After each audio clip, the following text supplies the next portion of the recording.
Hello everybody, 'tis I, the TheRumpledOne. It is Monday, June the 17th, the year 2013.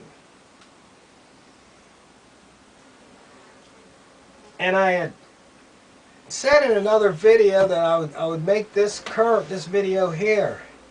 And it's about how do you know when something is good. And what I mean by good as in quality. My friend Robert was over yesterday and we were talking about a lot of different things. I really like my friend Robert because we had these conversations and you see, something usually comes up that makes me ponder. And so we were talking and the question, or I posed the question, how do we know, or actually the question I posed was, why would somebody buy something that they know is of lesser quality when there's something that's a better quality that's available?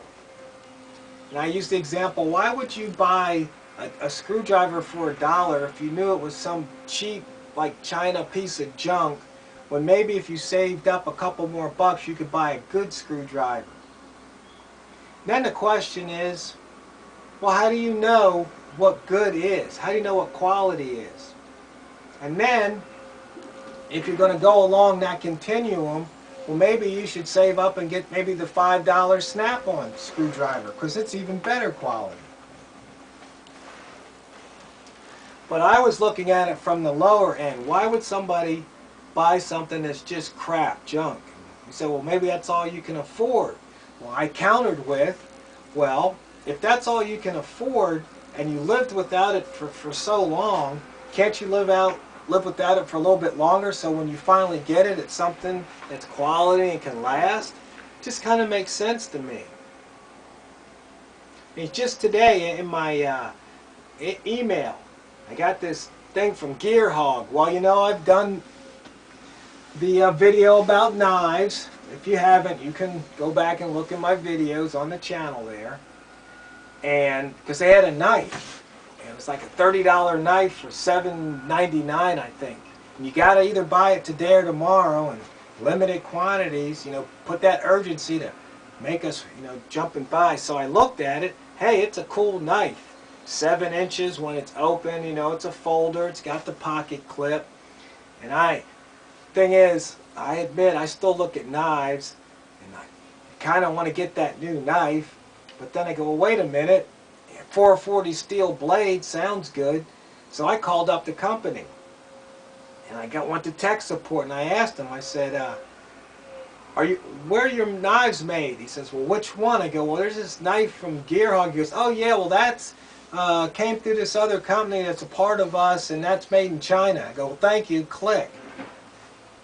Because I think the knife was $11.50. That would include the shipping and handling. So the knife was $7.99 or $8, and the shipping and handling was $3.50.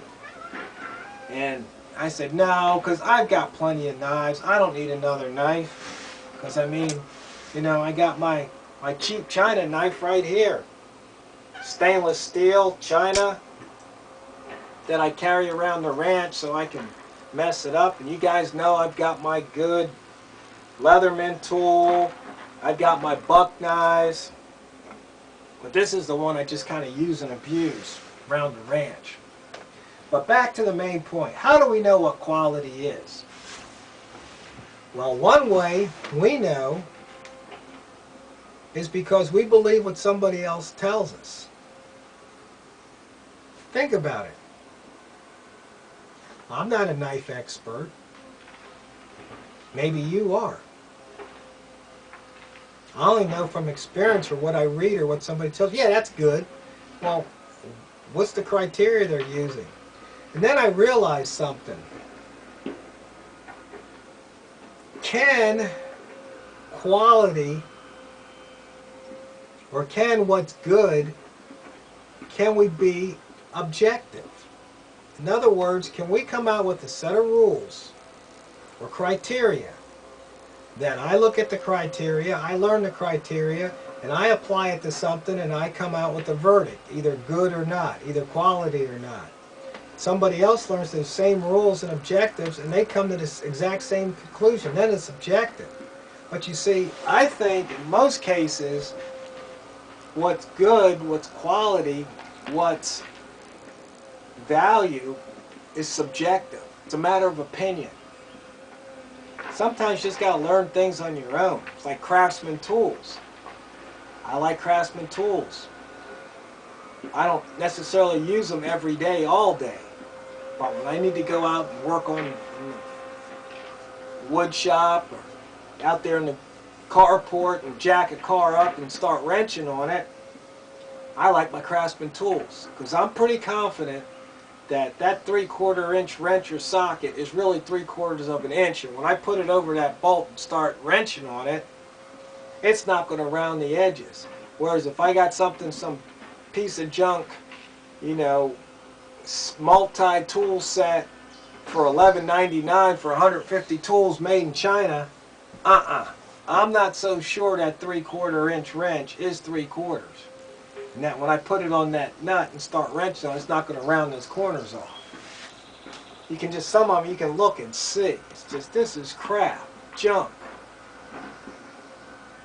So a lot of times we have to form our own opinions of what's quality. I mean, quality clothes. I mean, these are Jesse James pants. Look at them. I had to patch and holes and stains, but, you know, they can take the wear and tear of the ranch. Been wearing these for about the past year, and they're holding up pretty well.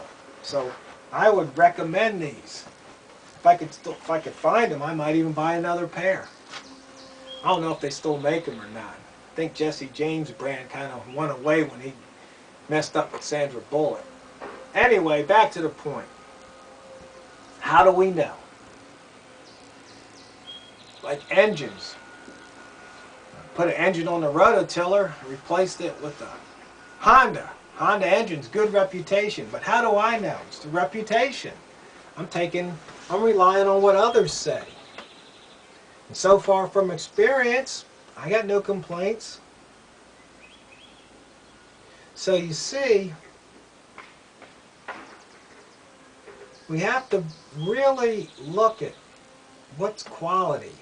I mean, when you use the word quality, a lot of times people don't understand what quality really is, because quality by definition is adherence to standards. So in other words, if something's only supposed to have a 1/2 inch gap with the tolerance of maybe a 1/64 of an inch, you're not going to find something that's somewhere along there all of a sudden the gap's 3/4 or the gap's 1/4, because that wouldn't be quality. That'd be out of tolerance. So quality is staying within the tolerance, adhering to a standard. But it's like clothes. I mean, you ever buy a size, you don't try it on. Yeah, size 34, you get it home, it's just like, this is too tight or this is too big. You put a measuring tape around it, it's not 34, it's 33 or 35. Not quality. Or they call it a men's large. Well, from this one manufacturer, a men's large fits a little snug. From another one, it fits just right. And then from a third, it's like, I'm swimming in it. This is more like an extra large. Once again, no adherence to a standard. So, the question is, can we, or is there, an objective good, an objective quality? Quality used in the everyday sense as opposed to the scientific or business sense. Like the video camera that I use here, actually a little Sony Sure Shot. I mean, Sony, if it's Sony, it should be quality, right? Good reputation, but how do I know? I don't really. I buy, I hope it does what it says it's going to do and doesn't break. I mean, that's really what we want when we buy things. is that the thing's going to do what it's supposed to do, and it's not going to break.